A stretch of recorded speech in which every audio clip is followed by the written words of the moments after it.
Muy buenas, queridos espectadores, a este ciclo de tertulias sobre gobernanza y economía. Vamos a iniciar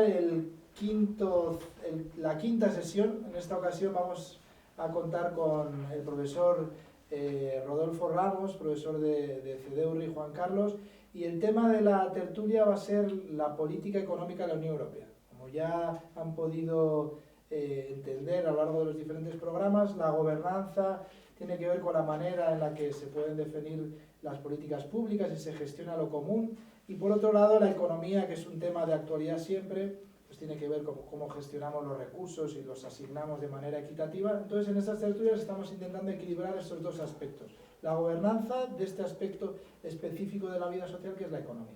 Así que muy bienvenido, Rodolfo, un placer tenerte aquí con nosotros. Muchas gracias, Sergio, por la invitación aquí al espacio de La Solana, y además donde estamos también acompañados, ¿no?, también por alumnos de CEDEU, y espero que os resulte interesante, ¿no?, el debate que vamos a tener sobre un aspecto que creo que es muy importante, que es la gobernanza, la forma de hacer las políticas económicas en la Unión Europea.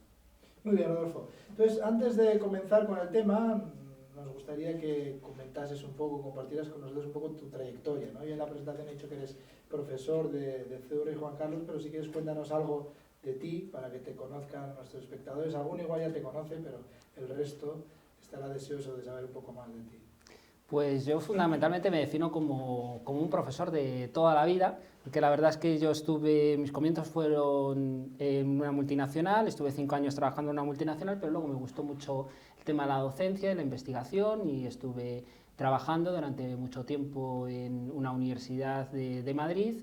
Luego estuve trabajando en otras universidades de España, en concreto pues en la Universidad Católica de Ávila. Luego estuve trabajando en la Universidad Internacional de La Rioja, y actualmente pues estoy en el proyecto CEDEU, que es un proyecto ilusionante y que me ha hecho dejar los otros sitios donde daba clase y fundamentalmente pues lanzarme pues a este proyecto, yo creo que innovador e ilusionante, pues que es CEDEU. He investigado mucho, como creo que corresponde pues a un profesor con trayectoria. Sobre todo pues he trabajado temas de política económicas, mi especialidad es política económica, políticas macroeconómicas, y en especial he trabajado desde el punto de vista de investigación en temas relacionados con regulación económica y en especial en el transporte. Eso ha sido posiblemente pues, donde más he trabajado desde el punto de vista no solamente de investigación, sino también de asesoría. Por ejemplo, he estado trabajando en Ucrania, asesorando al gobierno de Ucrania sobre regulación y sobre cambios en sus empresas públicas. En definitiva, el tema del transporte y las políticas económicas pues, son mi especialidad.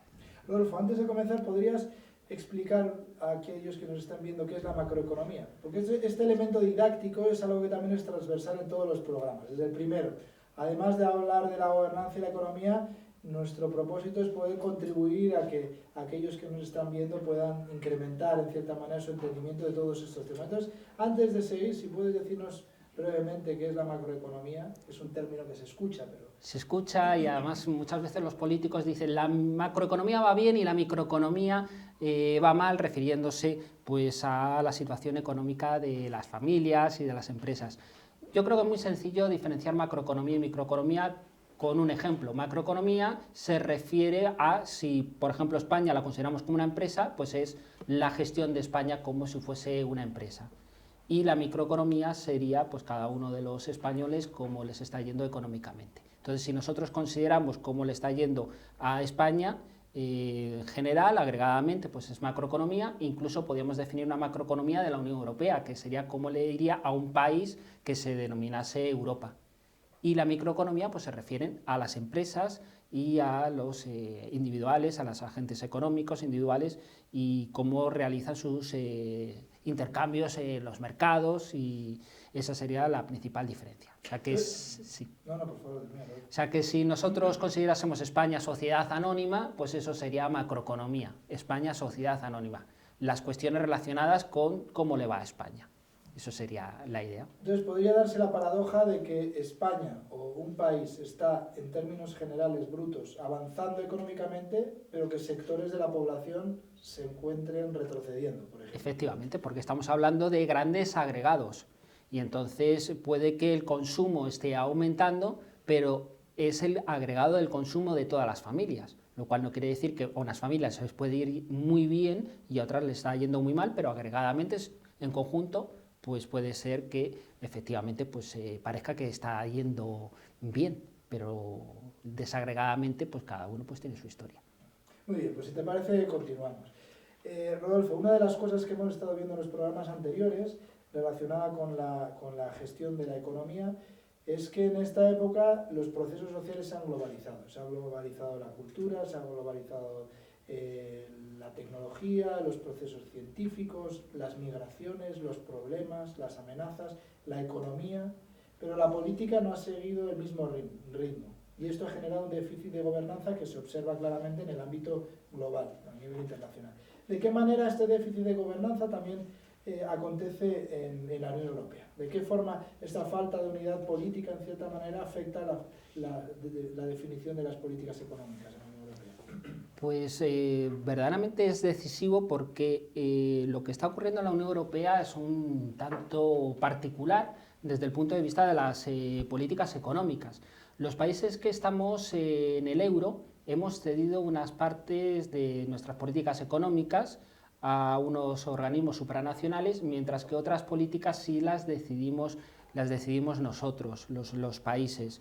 Y en concreto la política más importante que se ha transferido es la política monetaria. El Banco Central Europeo en Frankfurt es el que decide una parte importante de la política económica.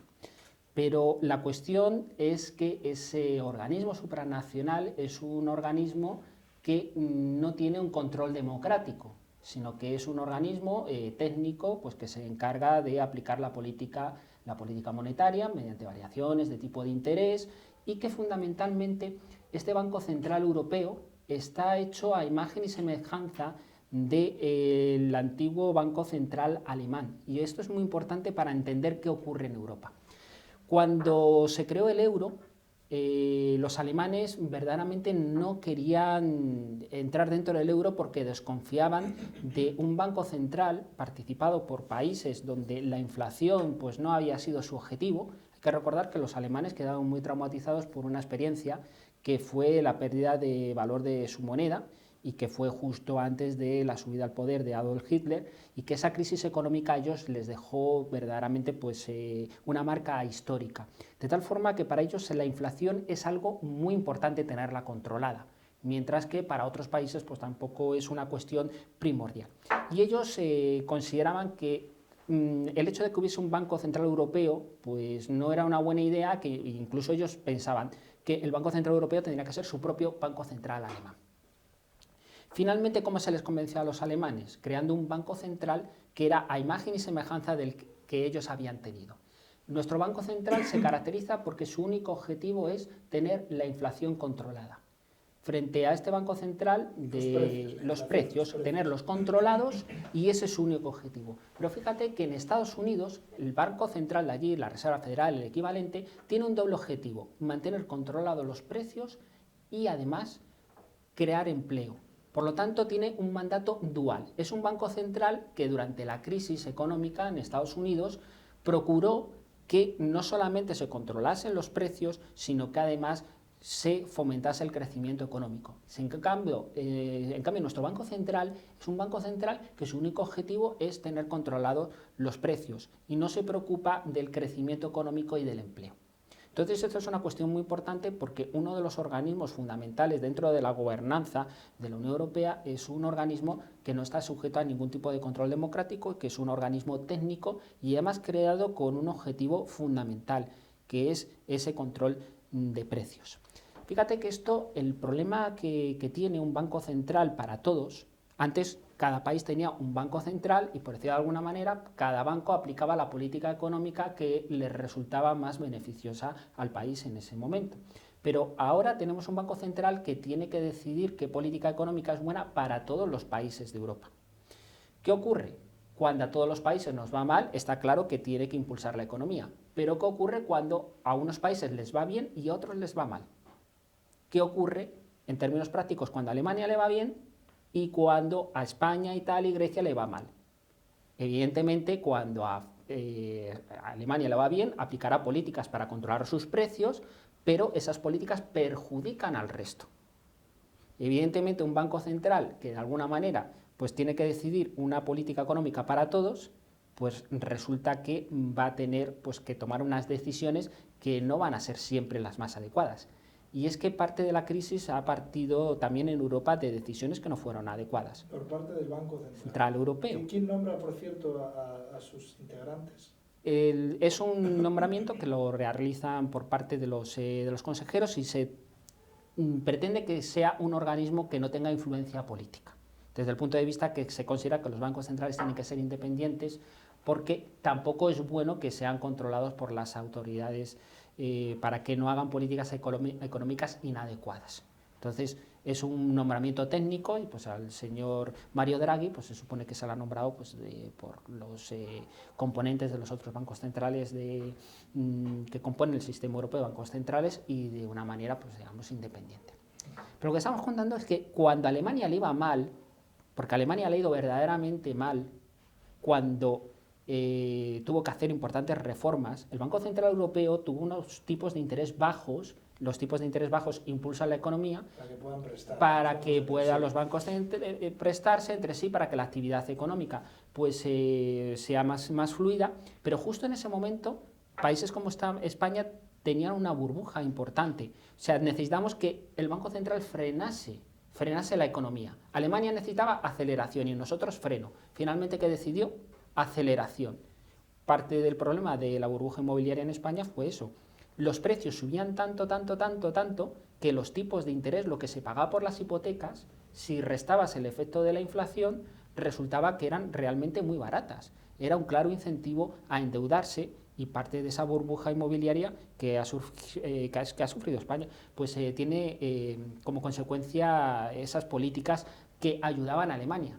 Pero claro, cuando las cosas han cambiado de tornas, resulta que nosotros necesitamos un impulso económico porque no estamos bien y Alemania necesita un control, pues resulta que el Banco Central Europeo finalmente ha decidido impulsar la economía, pero ha sido muy lenta a la hora de impulsar la economía. En Estados Unidos rápidamente reaccionó impulsando la economía después de la crisis y en Europa hemos tenido que esperar muy mucho para que verdaderamente luego se haya decidido aplicar unas políticas parecidas en Estados Unidos. ¿Qué hay detrás de ese freno? Pues que Alemania decía, oye, que ahora mismo a mí no me interesa una política de impulsar la economía porque a mí me va bien. ¿Qué le pasa a los países del sur? Pues bueno, que ellos se los arreglen. Luego hablaremos de cuáles son sus recetas de política económica para los países del sur, que son un tanto particulares. Pero creo que no hay que perder esa perspectiva de que el Banco Central Europeo es un organismo que que tiene una particularidad. Pero dentro de esta arquitectura de las políticas de la Unión Europea, luego hay otra particularidad que nos diferencia en función de Estados Unidos y yo creo que luego nos va a ayudar pues, a las diferentes cuestiones pues, que vayan surgiendo sobre gobernanza, pues a entenderlas. La situación entonces es que la política monetaria la decide un organismo y un organismo que tiene que decidir qué medicina aplica a todo un grupo de países y los países pueden necesitar medicinas diferentes. La política de los presupuestos, los gastos públicos y los impuestos los decidimos los países. Pero la cuestión es que tampoco lo decidimos de una manera libre porque dentro de la gobernanza europea se ha creado una cuestión de control que se llama Pacto de Estabilidad y Crecimiento. ¿Qué es este Pacto de Estabilidad y Crecimiento? Que seguramente pues, alguna vez hemos escuchado, ese del límite del 3%, la deuda no superior al 60%. Pues esto tiene una historia curiosa. Cuando se entró en el euro, Alemania no se fiaba del resto de los países porque pensaba que se iban a endeudar y que iban a ser una fuente de peligro para el resto de los países debido al autoendeudamiento. Entonces Alemania dijo, pues muy bien, vamos a limitar el endeudamiento que pueden tener los países y el déficit que pueden tener los países. Se limitó el déficit a un máximo del 3% y la deuda a un máximo del 60%. Entonces los países no tenemos integrantes de la Unión Europea, no tenemos libertad a la hora de hacer la política fiscal que queramos, porque tenemos que respetar esos límites. La política fiscal tiene que ver con el tipo de impuestos. Sí, es decir, los gastos y los ingresos, los gastos públicos y los impuestos. Si un país le va mal y el Banco Central Europeo le ayudase bajando los tipos de interés, pues entonces podía salir adelante. Pero si el Banco Central Europeo no baja los tipos de interés y un país le va mal, podía bajar los impuestos y subir los gastos, crear más déficit. ¿Cuál es el problema? Que eso no lo podemos hacer en Europa, porque tenemos un límite. Por lo tanto, tenemos una arquitectura dentro de la gobernanza donde verdaderamente los países, cuando están en una situación donde la economía no funciona, no puede confiar en que el Banco Central Europeo baje el tipo de interés para ayudarles, ni tampoco pueden aumentar el gasto público y bajar los impuestos para impulsar la economía. Por lo tanto, te encuentras en una situación que dices, bueno, ¿y qué puedo yo hacer para solventar una situación de crisis? Eso es una de las claves para entender esta crisis en Europa, que por cierto en Estados Unidos han tenido una crisis también importante, pero la han superado, han remontado. En cambio, Europa se ha visto en el momento de la crisis con unos déficits de gobernanza, de diseños de política económica que nos han hecho pues luego tener unas consecuencias que yo creo que están siendo indeseables desde el punto de vista de las políticas que estamos aplicando y las consecuencias que pueden tener, no solamente económicas, sino yo creo que políticas que las vamos a sufrir seguramente dentro de... Entonces ese déficit de gobernanza global que mencionábamos debido a que los procesos se han globalizado, pero la política o la capacidad de gestión de lo común no ha avanzado al mismo ritmo, también se manifiesta en la Unión Europea. En realidad hay un problema de unidad dentro de lo que está ocurriendo entre los diferentes. Porque Estados Unidos es los Estados Unidos de América y en cierta manera vela por el interés colectivo. Pero en Europa, aunque se ha ido avanzando hacia niveles de unidad e integración mayores, el interés nacional sigue jugando un peso demasiado Efectivamente, Sergio. La cuestión es, fíjate, la diferencia que hay entre Estados Unidos y los supuestos Estados Unidos de Europa. Nosotros en Europa hemos hecho, según los americanos, a mí me hace mucha gracia esta expresión, hemos hecho la casa por el tejado. Nosotros, verdaderamente, antes de hacer una unión política, hemos querido hacer una unión económica que luego nos llevase a una unión política. Pero claro, nos hemos dado cuenta que cuando han venido mal las cosas, esa unión política, no existir, nos hace que ahora mismo pues, tengamos una cierta parálisis desde el punto de vista de la Unión Europea. En Estados Unidos, verdaderamente la clave en Estados Unidos es que ellos tienen un presupuesto común importante y cuando le va mal a un Estado y le va a otro Estado bien, el Estado que va bien ayuda al que va mal.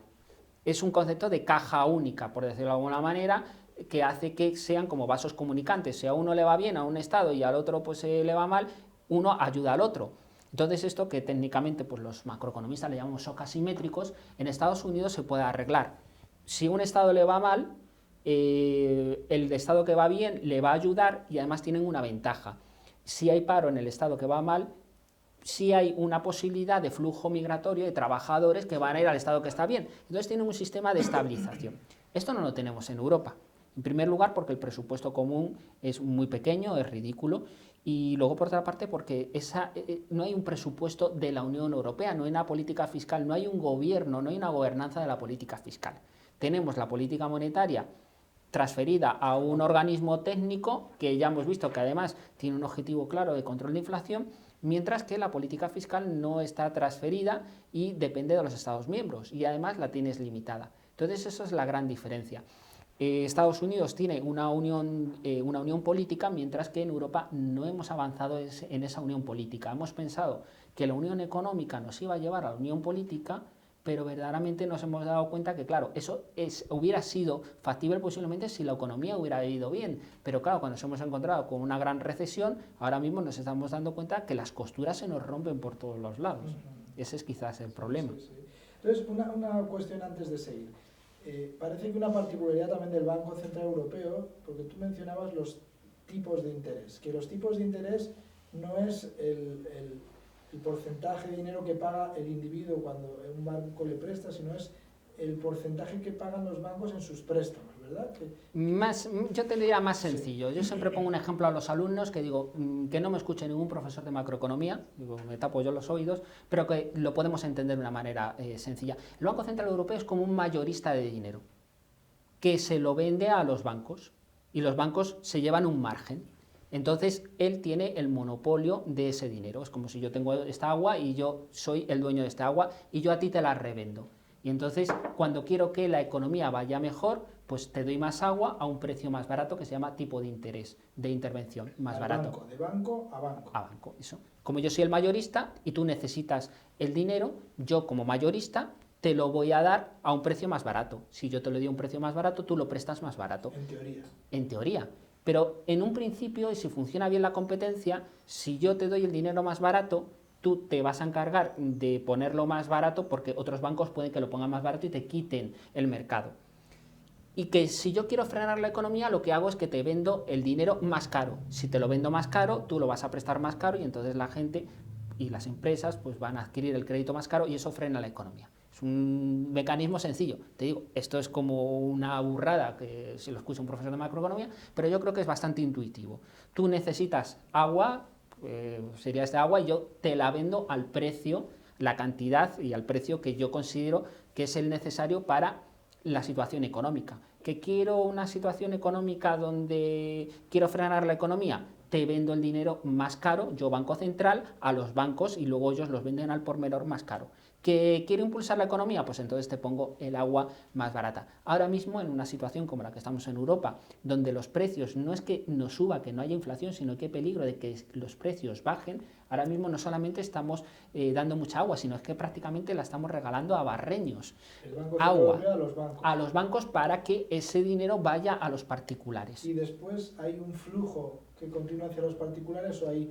Ese es el problema, que debido a la desconfianza, aunque se está dando mucho dinero y mucho dinero, de una cuestión técnica que se llama pues, facilitación de crédito cuantitativa, verdaderamente, claro, si tú no ves las perspectivas económicas claras, por muy barato que te dé el dinero, los bancos pues, no encuentran o no quieren pues, prestarlo. Y además los bancos también, de alguna manera, lo que están haciendo es, en vez de prestar ese dinero, lo están llevando pues, hacia inversiones más seguras.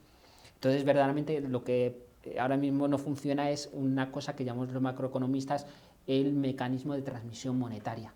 O sea, que lo normal que sería es que si yo te pongo el dinero más barato, pues esto funciona, pues ahora mismo está eso parado por la falta de confianza.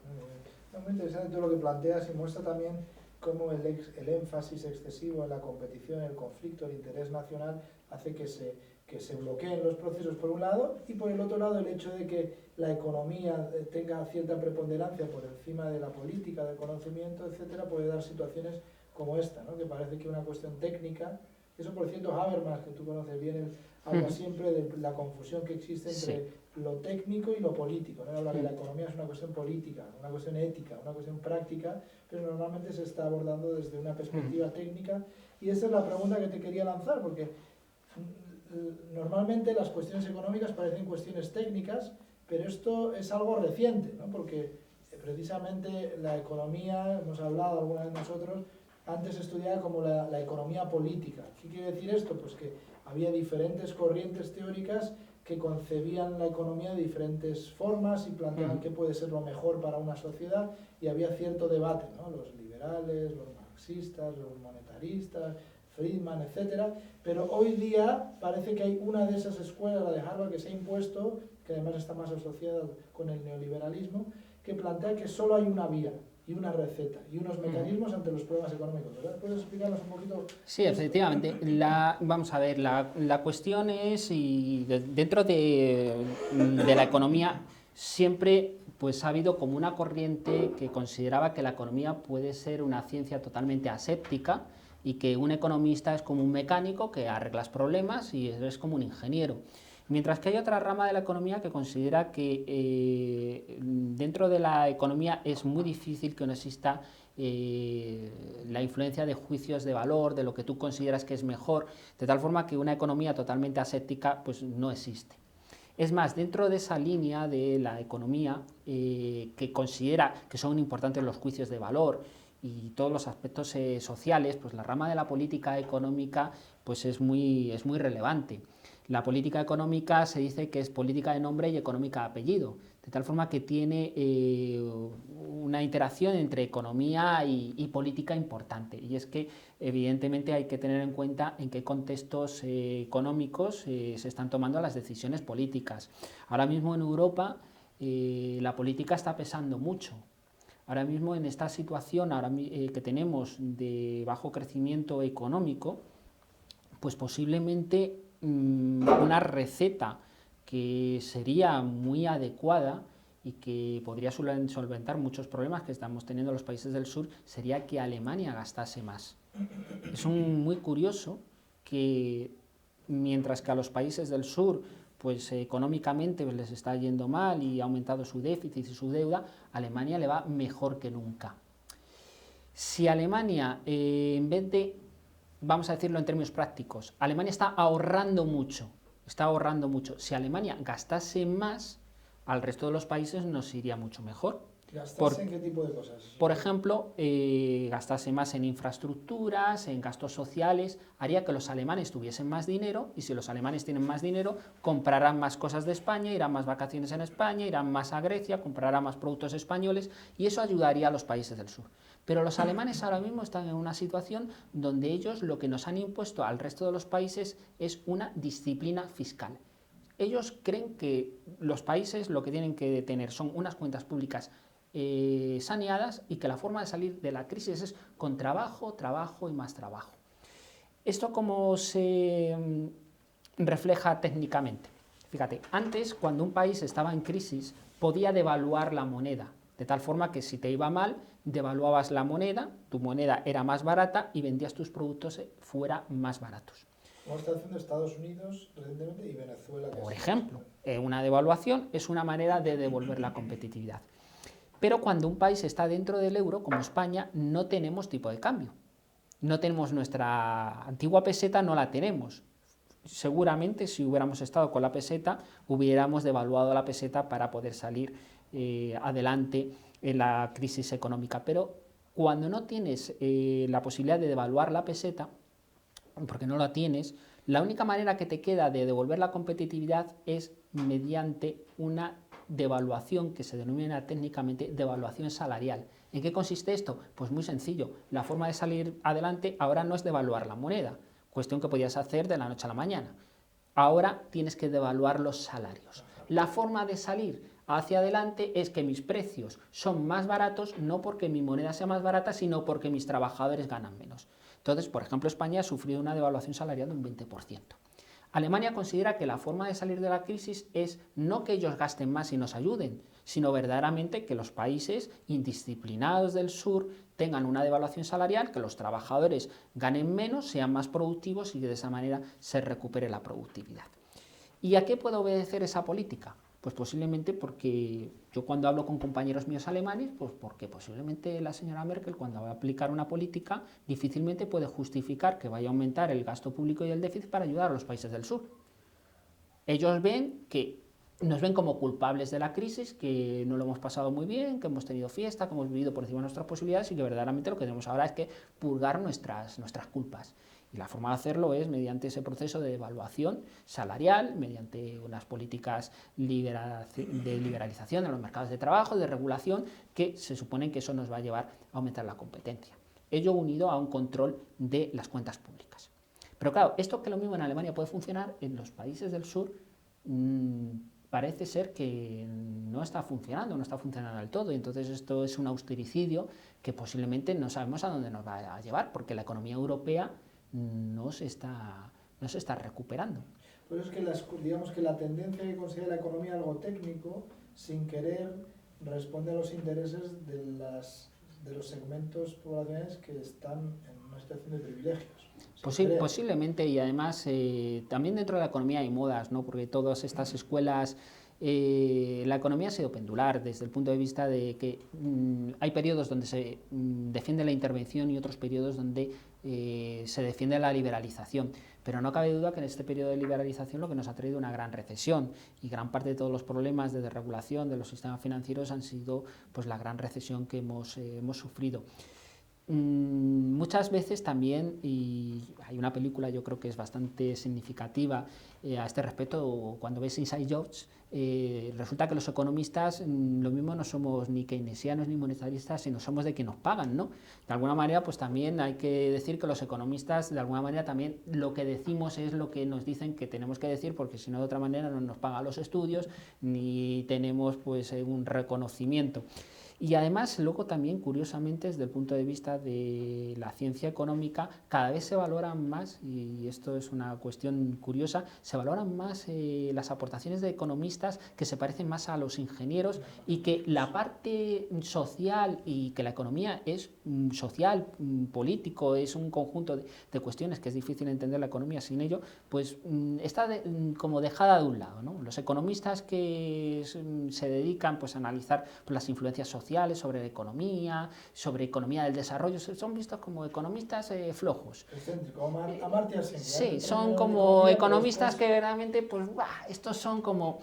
Y verdaderamente pues los economistas que se valoran son aquellos pues, que hacen modelos matemáticos complejos que luego verdaderamente pues, tampoco se sabe muy bien para qué ocurren, ¿no? Entonces también hay cierta moda ahora mismo por la matemática, por considerar que la economía pues, puede ser algo verdaderamente pues, como ingenieril, y que yo creo, en mi modesta opinión, pues que la economía hay que entenderla en un contexto político, económico y social, y que posiblemente es lo que hace muy atractiva la economía. Precisamente, Rodolfo, la siguiente pregunta que quería hacerte es que otro problema serio que parece estar ocurriendo en la Unión Europea es que el modelo de desarrollo social y económico que hemos tenido hasta hace unas décadas se pensaba que era el ideal a seguir por todos los países del mundo. En cierta manera se decía, no, en Europa la gente vive bien, todo el mundo en Europa vive bien, vive feliz, y ese modelo hay que llevarlo a diferentes partes del mundo. Pero desde la crisis económica de 2007-2008, una de las cosas que se ha puesto en manifiesto es que en la Unión Europea hay desigualdades no solamente entre los países, sino dentro de cada país hay desigualdades crecientes, que el modelo de desarrollo no es sostenible desde el punto de vista energético, porque se depende de materias primas como el petróleo, que puede en un momento determinado encarecer cualquier producto, porque siempre hay un transporte, hay bolsas, hay pesticidas, fertilizantes que utilizan el petróleo.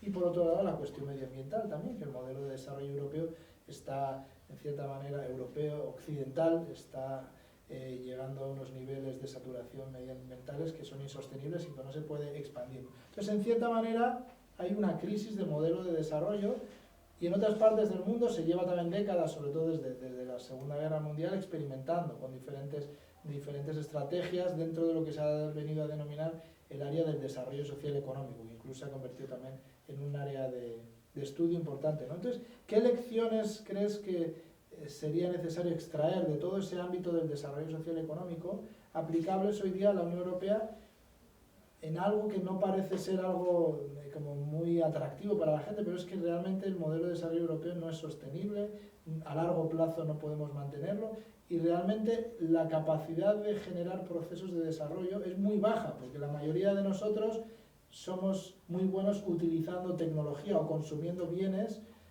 vanguardistas, pero si tuviéramos que producir lo más mínimo como un tomate, estaríamos en una situación muy complicada, ¿no? ¿Qué puedes decir de todo esto? Pues la primera cuestión, yo creo que también hay que saber delimitar qué es cada uno de los conceptos. Y es que quizás hemos olvidado una de las lecciones que nos enseñan a los economistas en las facultades, y es que crecimiento no es igual a desarrollo.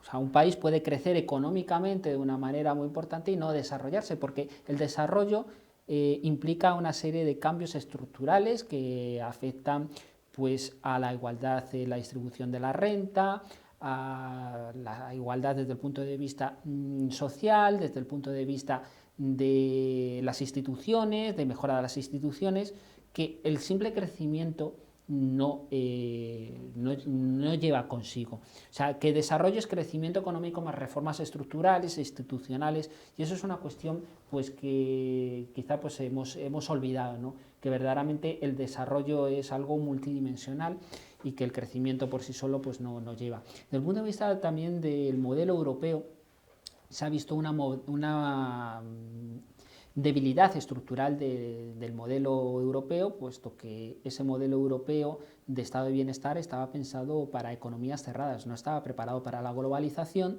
ni tampoco estaba pensado para un envejecimiento progresivo de la población. ¿Podrías dar ejemplos de elementos concretos del modelo que no estaban preparados para la globalización? O para... Bueno, el tema del envejecimiento es más claro porque la edad de jubilación era 65 y la gente se moría a los 70 y actualmente la esperanza de vida casi llega a los 90. Evidentemente, pues la sostenibilidad del estado de bienestar, por esa parte, pues es más difícil de poder sostenerla. Y luego desde el punto de vista de la globalización, pues evidentemente esto ha abierto una competencia, se han abierto pues mercados, y una cuestión que tanto en Estados Unidos como en la Unión Europea pues quizá no se había previsto era que esta globalización a las clases más pudientes quizá le ha ido bien, pero a las clases medias toda la globalización pues le ha supuesto pues una inseguridad desde el punto de vista de poder conservar su puesto de trabajo, y no se ha visto favorecido desde el punto de vista de una mejora de renta. Entonces gran parte de lo que se está denominando ahora mismo populismo puede estar relacionado pues con unos segmentos grandes de población donde resulta que este modelo europeo pues que nos parecía que era un modelo seguro de bienestar, donde bueno, pues un poco más o menos pues que el Estado podía cuidar de ti, ahora mismo no es sostenible desde el punto de vista de los recursos que se necesitan, y luego también desde el punto de vista que esa apertura comercial pues no ha sido beneficiosa para amplios segmentos de la población, pero sí para aquellos más privilegiados, ¿no? Entonces esa sensación de ira, de decir, bueno, ¿y esto quién tiene la culpa? Pues puede estar detrás de soluciones fáciles y que se están proponiendo pues, en algunos países, y hace que ese fracaso de ese modelo económico de la Unión Europea esté llevando también a un fracaso de los modelos políticos, ¿no? Realmente pues, no hemos sido capaces de estar preparados para una situación de globalización y para poder adaptarse económicamente pues a esos cambios. Entonces es una cuestión yo creo que importante. Y no cabe duda desde el punto de vista de la sostenibilidad medioambiental que los modelos económicos intensivos en recursos naturales como los que estamos aplicando pues no son sostenibles a largo plazo. Eso, modelo económico intensivo significa agotar los recursos naturales. Agotarlos y que los otros no los tengan, ¿no? Es una cuestión que son modelos donde verdaderamente tú estás excluyendo a otros, ¿no? Entonces, posiblemente estamos en un momento de cambio de paradigmas económicos. No nos estamos dando cuenta, pero seguramente dentro de 20 años pues, recordaremos estas fechas como fechas de cambios de ideas. Ahora mismo no lo vemos porque estamos ahí, nos lleva la corriente del río, pero posiblemente dentro de 20 años veremos que estamos en un periodo de cambios desde el punto de vista de los paradigmas económicos. Ese es uno de los elementos que también se ha discutido aquí en algunos programas anteriores, que es como la generación, la aplicación y la difusión del conocimiento debería ser el eje de la vida social y la economía abordarse desde esa perspectiva, ¿no? ¿Cómo podemos aprender juntos acerca de diferentes procesos de vida dentro de los cuales la economía sería uno de ellos? Porque hoy finalmente la economía es la que determina las lógicas de los otros sistemas sociales, ¿no? Es curioso cómo se ha dado esa desviación, ¿no? El desafío que tenemos ante nosotros es poder reconducir eso. Muy bien, Rodolfo. Otra cuestión que también quería plantearte es que, aunque en economía se habla mucho de la competición, de la necesidad de tener un mercado donde los bienes y servicios puedan competir libremente y que eso, además con toda la teoría de la mano invisible, hace que se regulen los precios, etc. Una de las lecciones que también se está aprendiendo dentro de todo el discurso sobre la gobernanza es que la competición como eje vertebrador de la vida social podía haber sido útil hasta ahora, pero en una sociedad que se ha vuelto más compleja, que se ha vuelto más interconectada, donde los procesos se solapan, la competición parece haber agotado su capacidad de articular la vida social y se requiere también otros principios que puedan vertebrar la sociedad como la cooperación y la reciprocidad. ¿Cómo crees que se podría avanzar también hacia otras formas económicas donde la competición no jugase un papel tan importante? Posiblemente estamos viviendo, que luego creo que con perspectiva dentro de 20 años lo veremos, está surgiendo nuevas formas de economía, la economía colaborativa, y eso es también por un cambio de mentalidad, ¿no? Ahora mismo el hecho con el que hemos construido la teoría económica que enseñamos a nuestros alumnos se basa en microeconomía, donde las personas son egoístas y tratan de maximizar su bienestar. Hay un cambio de paradigma. Ahora mismo las personas que están en una economía colaborativa no se ajustan a ello, sino verdaderamente frente a lo que podíamos pensar que era normal. Y decir, a mí me gusta tener una cosa, no, ahora me gusta disfrutar de una cosa, pero no tenerla. Entonces yo creo que la gente joven está teniendo un cambio hacia lo que es disfrutar las cosas, pero no la posesión. Y de hecho, pues comentaban pues algunos directivos de empresas de automóvil que dicen, claro, antes los chicos cuando eran jóvenes lo primero que deseabas era comprarte un coche. Si no tienes un coche no eras nadie. No, ahora lo que quieren es compartir un coche, utilizar un coche. Ahora la cuestión no es que quiero tener una casa, sino que quiero pues, utilizar una casa. Ahora no es que quiero tener una casa de vacaciones, sino quiero tener por la oportunidad de tener una casa para pasar unos días en Barcelona y otros días en Dublín y otros días en... Entonces, está habiendo ahora un cambio de paradigma que también está apoyado mucho en las nuevas tecnologías. Pues antes toda la economía colaborativa era impensable, es impensable sin todo el desarrollo que está habiendo de nuevas tecnologías. Y yo creo que posiblemente con el tiempo vamos a ver pues, que este surgimiento de la economía colaborativa va a ser uno de los grandes cambios de paradigma que va a haber en la economía. Y que posiblemente pues, sea mejor, ¿no? Desde el punto de vista de que no sea el eje la competencia, el egoísmo, sino pues otra serie de valores y que nos haga quizá menos materialistas y que nos permita desarrollar pues otras facetas, ¿no? del ser humano. Precisamente cuando uno logra ir más allá del discurso convencional, se da en varios ámbitos, en la economía, en la ciencia, uno ve que en lo más profundo existe una serie de convicciones, de axiomas que parece que son hechos. Por ejemplo, el hecho de la economía actual se base en esa concepción de que el ser humano es egoísta por naturaleza, parece que es un hecho, pero es una concepción que puede ser objeto de debate, ¿no?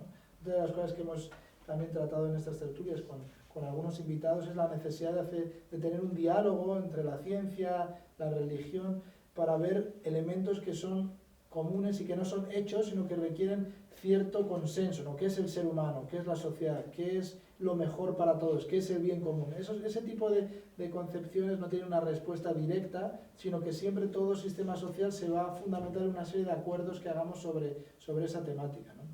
Es curioso, yo cuando estaba también en la universidad tenía un profesor de economía, muy buena gente, además él tenía toda una teoría de cómo generar igualdad social, pero no redistribuyendo, sino generando condiciones de partida igualitarias. El estilo de Rawls y todos los que han seguido.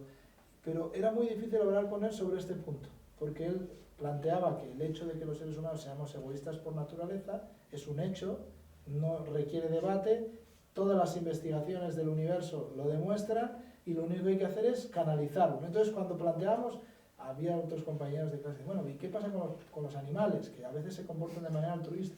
Bueno, decía, no, eso es una extensión del yo, porque lo que quieren es... Bueno, ¿qué pasa con la madre que cuida de su niño de 7 años? Dice, es que el hijo en realidad también es como si fuera la persona. Entonces, constantemente lo retorcía, ¿no? Yo decía, oh, es impresionante cómo puede llegar la ideología. Sí, posiblemente a los economistas, claro, nos han educado en una serie de supuestos en una economía ortodoxa y que verdaderamente, pues nos dicen el padre de la economía, Daniel Smith, y la mano invisible es el egoísmo, ¿no? Se decía, no es que el carnicero sea simpático contigo porque tú le caes bien, sino verdaderamente porque te quiere vender carne, ¿no? Entonces el fundamento de la mano invisible es que el egoísmo pues lleva pues a todo el sistema de mercado, pero también hay situaciones donde el egoísmo no funciona y de hecho pues hay aportaciones económicas recientes de que las soluciones cooperativas pues también pueden darse, ¿no? Pero que posiblemente los economistas pues que de alguna manera pues no seguían esas normas ortodoxas de explicar la economía pues han considerado como bichos raros, ¿no? Es decir, bueno, que nos está contando, cuando verdaderamente aquí la microeconomía pues se basa en eso. Estos son los supuestos y al final pues desarrollamos toda una teoría que verdaderamente, claro, los supuestos en los que se basa la teoría microeconómica, el comportamiento humano, pues sus supuestos pues habría que revisarlos, ¿no? Si son realistas o no son realistas, ¿no? Aprovecho, por cierto, la oportunidad para decirles a los televidentes, a quienes nos están viendo, que la próxima tertulia, que se celebrará en directo en CEDEU el 1 de diciembre a las 12 de la mañana, aunque después se pasará en diferido como todos nuestros programas, participará Emilio Muñoz Ruiz, que fue presidente del CSIC y ha sido secretario general de Política Científica, director general, ha ocupado varios cargos de política científica a lo largo de su vida, y él, aunque estudió farmacia, se doctoró en farmacia, ha pasado gran parte de su vida estudiando la conexión entre la evolución, la biología y la economía. Y una de las cosas que él plantea es que los economistas utilizan la teoría de la evolución para justificar su adherencia a la idea de que el ser humano es egoísta por naturaleza y la competición debe ser el eje de la vida social, pero él plantea que eso ha sido fruto de una revisión parcial de la teoría de la evolución. Y precisamente vamos a hablar con él sobre este tema, ¿no? Él plantea que la cooperación ha tenido un papel mucho más importante de lo que aparece en las interpretaciones que se han generalizado, y cree que se pueden aplicar lecciones al ámbito económico. Simplemente este paréntesis para como anunciarles lo que va a venir después, ¿no?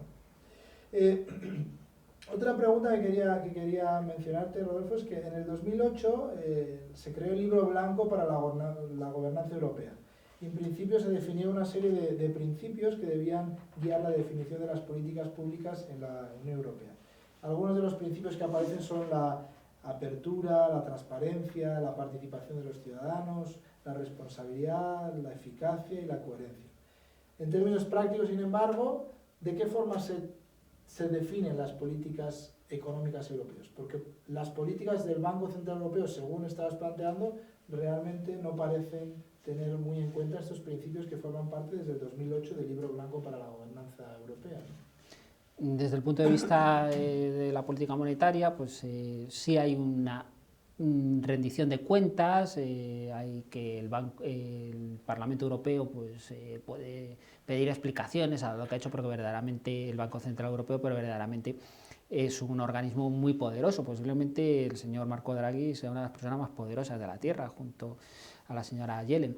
Verdaderamente pues ahí no hay sí hay esa transparencia desde el punto de vista de lo que son las decisiones del Banco Central Europeo, de cómo se han tomado, pues si tienes ese acceso, pero verdaderamente de partida no hay esa participación desde el punto de vista de qué decisión. Entonces el problema es que está desbalanceado, porque si por un lado tienes un organismo técnico independiente, pero hubiese posibilidad de aplicar políticas de gasto y de impuestos que pudiesen balancear, ¿no?, pues esas decisiones del Banco Central Europeo, pues sí podríamos tener una mezcla de políticas económicas pues, que fuese la mejor posible para cada uno de los países. Pero como hemos visto, el Pacto de Estabilidad y Crecimiento es un pacto que no ha funcionado bien.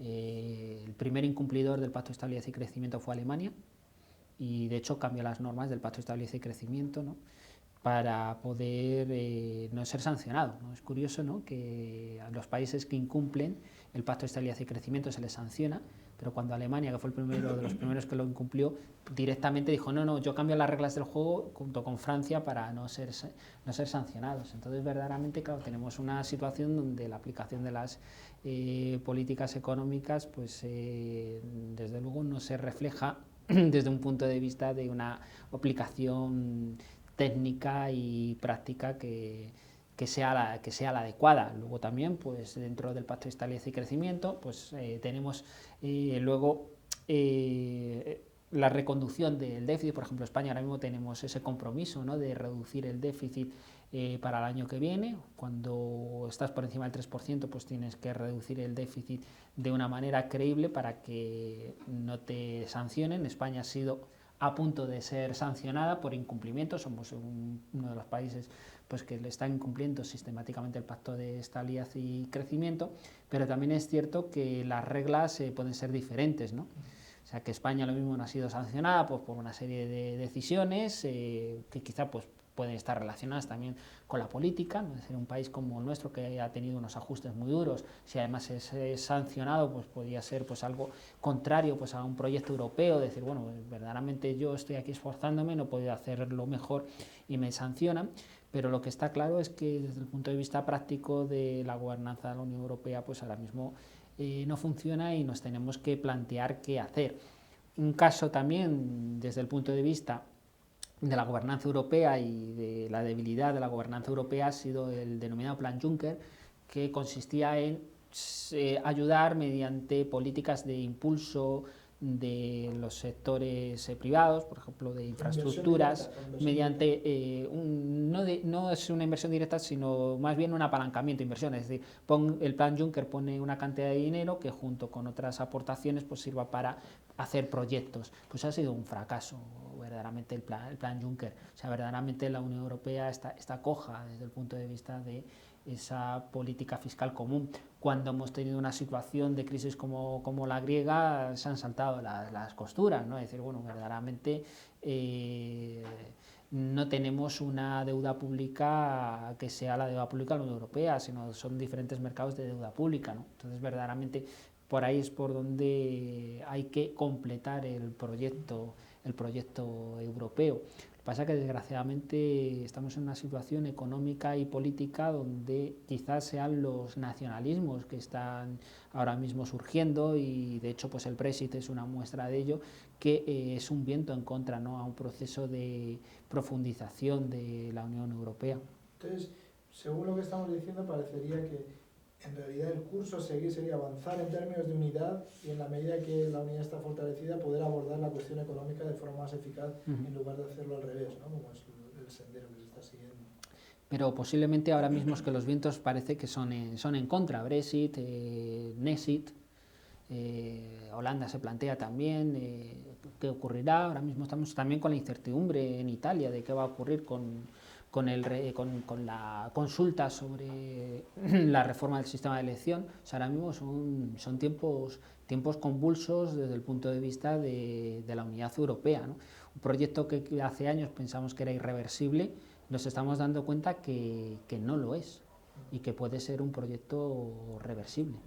Y es importante mantener en la mente cuáles eran las motivaciones iniciales del proyecto europeo, porque tú lo conoces mejor que yo, pero la Unión Europea surge después de la Segunda Guerra Mundial haciendo un acuerdo económico, pero un acuerdo económico para controlar aquellos minerales que servían para producir armas. Para producir, ¿no?, armas, evidentemente. La comunidad económica, el carbón y el acero eran básicos desde el punto de vista militar, y lo que se pensó es que para evitar una guerra, pues qué mejor, ¿no?, que hubiese una comunidad económica de esos materiales. O sea, el proyecto europeo parte de un proyecto de evitar las consecuencias no nefastas que tuvo la Segunda Guerra Mundial, y un proyecto donde Alemania, Francia y Reino Unido pues fueron sus impulsores. No vamos a tener una Segunda Guerra Mundial, pero claro, la cuestión es que ahora mismo nos encontramos con amenazas en Francia de partidos que abogan por menos Europa, Reino Unido con su Brexit. Parece que estos padres fundadores, ¿no?, de esta idea están en una situación un tanto particular, ¿no?, desde el punto de vista del impulso, ¿no?, del proceso europeo, que no cabe duda que lo que dijo Winston Churchill, dijo frente pues a los problemas que han surgido de la guerra y el avance de la Unión de Repúblicas Socialistas Soviéticas, nuestro objetivo sería crear una federación europea, ¿no? Eso es un proyecto federalista, ¿no?, al que vamos. No sé si con paso firme, pero parece que en los últimos tiempos no es con paso firme. Pero no cabe duda, el proyecto es una unidad europea, tener unos Estados Unidos de Europa, ¿no? Eso sería nuestro objetivo. En este momento todos aquellos medios de comunicación o personas que son generadores de opinión, educadores, deberían traer siempre a la memoria colectiva esta idea, porque en la Unión Europea parece que es un proyecto económico, parece que es en cierta manera un lujo que estamos intentando construir, pero en realidad en sus orígenes está toda esta idea de la pacificación. Entonces, cuando hay ese movimiento hacia atrás, los historiadores se dicen hay que tener cuidado, hay que volver a la historia, ver los orígenes, lo que ha ocurrido antes para que no se repita, ¿no? Es importante traerlo siempre a la mente. A ese respecto, por ejemplo, vemos que a diferencia de la OTAN y la ONU, la Unión Europea, a pesar de que pretendía evitar una tercera guerra dentro de Europa, no encarna el principio de seguridad colectiva. En cierta manera, esta idea de que vamos a hacer un convenio entre nosotros, vamos a comprometernos a utilizar las armas, que ese exista, pero al mismo tiempo vamos a generar un mecanismo que permita que si algún otro país nos ataca o decide utilizar la violencia con otro, todos juntos nos volvemos hacia. La Unión Europea carece de ejército, carece de toda esa nación y ha depositado su defensa en la OTAN, y en la OTAN principalmente Estados Unidos es el que pone las armas, ¿no? El ejército. ¿Qué piensas sobre esta cuestión? Pues curiosamente es un tema de actualidad. El pasado lunes nos planteamos en Europa qué ocurre, porque como todos sabemos, la pasada semana fue elegido un nuevo presidente de Estados Unidos que considera que la situación, cómo se ha gestionado la defensa, pues para él es un tanto injusta. La idea es que Estados Unidos es el garante de la seguridad mundial y nosotros pues somos beneficiarios de esa labor de policía. Pero claro, él ha dicho que claro, que los estados de Europa pues tienen que gastar más porque él se va a retirar. O sea, de alguna manera ha dicho, mira, yo aquí yo voy a hacer una política de gasto público militar importante, es una de sus propuestas de Donald Trump, pero que Europa se paguen ellos, y que ahora mismo si no llega al 1%, un poquito más del 1% el gasto militar, lo tienen que elevar al 2% porque ellos se tienen que defender, porque claro, nosotros ya esto no lo podemos dar gratis. Entonces ahora mismo la Unión Europea pues, se encuentra en una encrucijada, es decir, bueno, si ahora mismo nos retiran pues, esta protección, este paraguas que nos ha estado dando Estados Unidos, luego veremos si nos lo daba gratis o no, o con qué interés nos daba ese paraguas, pues eso es lo que nos va a hacer plantearnos es si necesitamos tener un ejército europeo. Parece ser que esa no es la decisión o la vía que quieren tomar los ministros de Defensa y de Asuntos Exteriores que se han reunido el pasado lunes, pero sí lo que quieren hacer es una mayor coordinación y una mejor preparación pues, de los ejércitos europeos. Entonces ahora mismo la cuestión es importante porque lo que nos planteamos ahora es que el mapa geopolítico pues, puede cambiar. De hecho, que Estados Unidos pues, retire esa protección pues, supone que esa expansión de la Unión Europea hacia los países del este, que está habiendo con esa incorporación de países del este, se vea frenada e incluso cercenada. Porque de hecho, pues, como dijo Donald Trump, ¿no? Es decir, bueno, pues, si Rusia pues, ataca pues, a los países bálticos, y bueno, pues eso es una cuestión de Rusia, ¿no? Y ahí, ¿no? De Unión Europea, ¿no? O sea que la amenaza de procesos anexionistas de lo que se puede considerar Europa o periferia de Europa, como es el caso de Crimea, o como pueden ser los países bálticos, que eran antiguas repúblicas socialistas soviéticas, está ahí. Entonces ahora mismo tenemos que hacer un replanteamiento, ¿no? de la política de defensa común, en una situación donde lo que se nos va a pedir, vamos a necesitar es un aumento de gasto público militar, en una situación donde tenemos una situación de crisis económica y déficit público importante en algunos países, ¿no? Entonces eso es un gran reto ahora mismo. Sí, sí. Estados Unidos desde la Segunda Guerra Mundial ha sido un benefactor de Europa, ¿no? Aunque siempre en las relaciones internacionales está el fantasma del interés nacional, ¿no? Obviamente pues los que se dedican a relaciones internacionales utilizan, igual que los economistas utilizan, no todos, muchos de ellos el egoísmo como el axioma que rige las relaciones entre los individuos. Los que estudian relaciones internacionales utilizan el interés nacional como el axioma que rige las relaciones entre los estados, y se ve que no siempre es así, ¿no? Los estados a veces se comportan también de forma altruista hacia otros, o buscan aliados estratégicos, o buscan simplemente países que son culturalmente afines, etc. No obstante, después de la Segunda Guerra Mundial, Estados Unidos contribuyó con el Plan Marshall a la reconstrucción de Europa. También tuvo ciertos beneficios, ¿no? Porque el mercado europeo se convirtió como uno de los principales mercados donde vendía sus productos. Entonces Estados Unidos también, a la Unión Europea le puede perjudicar económicamente el que no haya esa protección militar, porque tiene que incrementar su gasto militar. Pero Estados Unidos, en términos económicos, ¿qué beneficio tenía en mantener la protección? ¿O era una cuestión geopolítica? Evidentemente es una cuestión geopolítica, ¿no? Esa protección pues tenía una situación en la Guerra Fría pues, estratégica, ¿no? Desde el punto de vista de su situación geopolítica. Luego también se dice con cierta razón pues que verdaderamente los grandes aliados de Estados Unidos dentro de la Unión Europea son Reino Unido y Alemania en especial, ¿no? Que de alguna manera Alemania, después de la Segunda Guerra Mundial, pues de alguna forma ha sido siempre pues, una especie de comodín dentro de las relaciones entre la Unión Europea y Estados Unidos, y siempre se cita con, no sé si será casualidad, que lo primero que hace el presidente alemán, la presidenta alemana, es ir a Estados Unidos, ¿no? Hay una relación estratégica entre Alemania y Estados Unidos. Evidentemente, luego también no solamente el hecho de esa protección, pues se lleva también aparejado que el armamento, ¿no?, y toda la industria militar pues depende, ¿no?, de Estados Unidos, ¿no? El caso de que nosotros tengamos que aumentar nuestro gasto militar, no vamos a comprar a otros países, vamos a comprar a Estados Unidos, ¿no? Entonces tiene esos beneficios geopolíticos y luego también unos beneficios económicos, el de haber dado ese paraguas, ¿no?, de protección. Evidentemente no lo han dado gratuitamente, no son los garantes de la libertad, o como ellos lo dicen, a cambio de nada, ¿no?, sino que verdaderamente pues también tienen sus beneficios. Muy bien, Rodolfo, ya llevamos una hora aproximadamente de tertulia y este es el espacio para que aquellos que nos acompañan de diferentes partes puedan, si quieren, hacer también comentarios, preguntas, aprovechar. Quería preguntar si hay propuestas encima de la mesa que se vean un poco más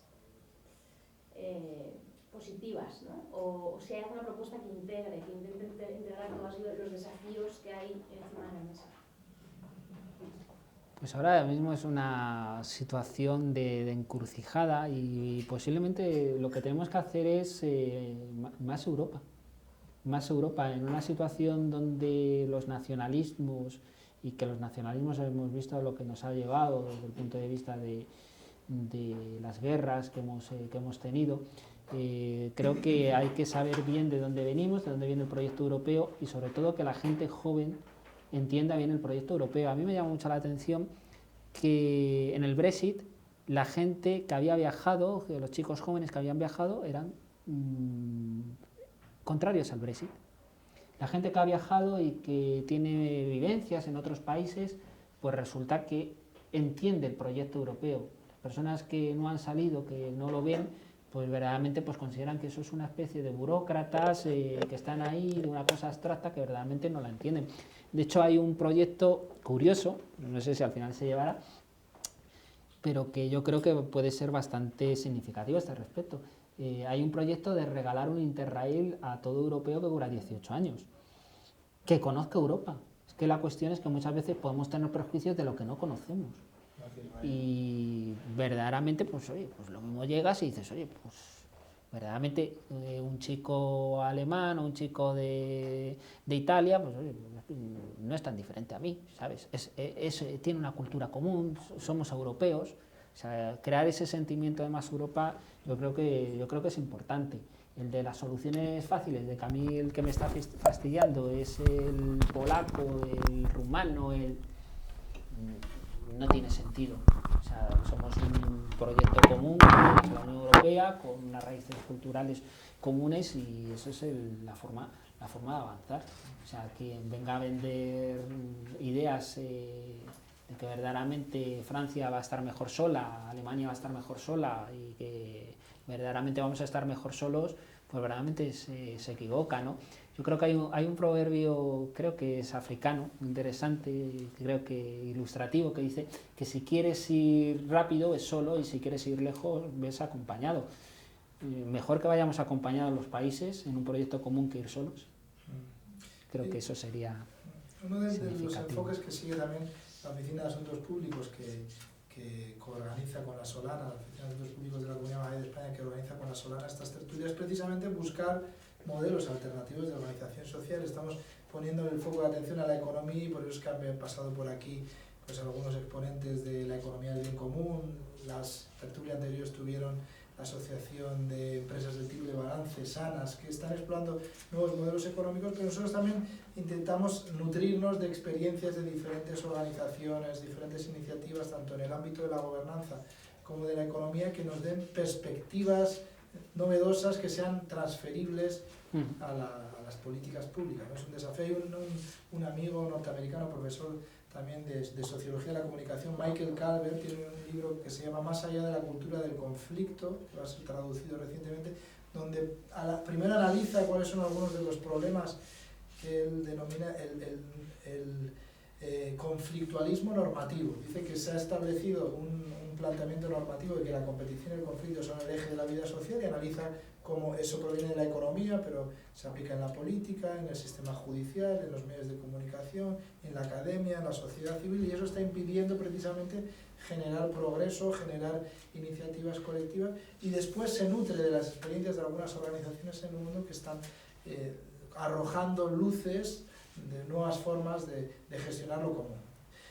Es menester mencionar que cuando hablamos de políticas públicas no nos referimos a hacer política partidista, sino como Aristóteles lo plantea. La política es el arte de gestionar lo común, lo que nos compete a todos, que es lo contrario de lo que los griegos decían los idiotas, ¿no? Los idiotas, según los griegos, es una palabra que suena muy feo, pero era simplemente aquellas personas que no se preocupaban por el bien común, sino que se preocupaban solo de sí mismos, que es precisamente la ética opuesta a lo que se plantea muchas veces hoy día, ¿no? Entonces ese es el ámbito, el de lo político, lo práctico, lo ético, que Aristóteles lo metía todo dentro de la misma categoría, que tiene que darse para encontrar modelos alternativos de organización social y también nutrirse de todos los sistemas, de la ciencia, de la religión, de las experiencias colectivas de la humanidad exitosas en todos estos ámbitos.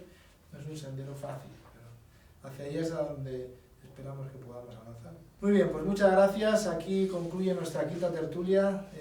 Volver a agradecerte, Rodolfo, que hayas estado aquí con nosotros. Ha sido realmente una conversación muy enriquecedora. Esperamos contar contigo nuevamente, a pesar de las dificultades de coordinar las agendas a veces. Y quedas invitado también para otros programas que hagamos sobre otros temas para que puedas asistir. Así que muchas gracias. Y muchas gracias a todos aquellos que nos han estado viendo y que nos siguen por diferentes medios. amaranta.tv